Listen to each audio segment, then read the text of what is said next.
for climate change and social welfare projects, alongside a further $1.2 trillion for infrastructure improvements.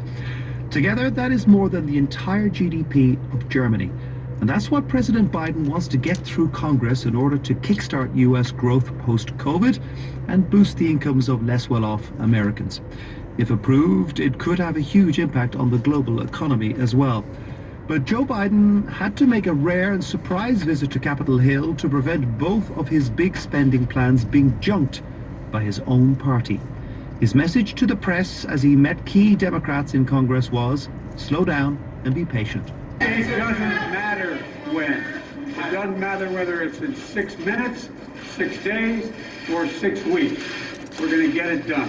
Why has it been so challenging to unite the party, Mr. President? Why has it been so challenging to unite the party? Why is the party united? Why is the party united? 50-50. Come on, man. Unite the party. 50-50. I got it. Left-wing Democrats refused to sign off on building new roads and broadband infrastructure unless the $3.5 trillion scheme for social welfare also gets passed. But the more right-wing senators within the party, especially Joe Manchin, refused to approve even half that amount. Our US correspondent David Willis told me where the negotiations had got to. The House is now adjourned until next Tuesday at 9 a.m. and the feeling now is that we may not get a vote on the infrastructure bill for days or even weeks, as the President himself put it.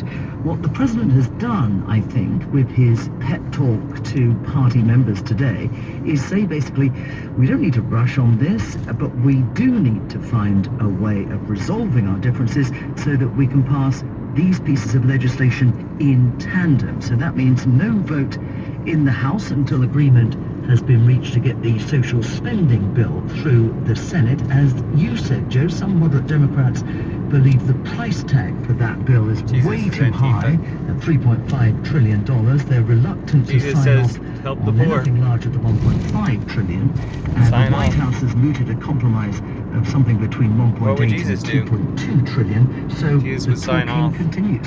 So he said no rush, but he has time limits as well. He needs to get this through before the planning for the midterm elections starts.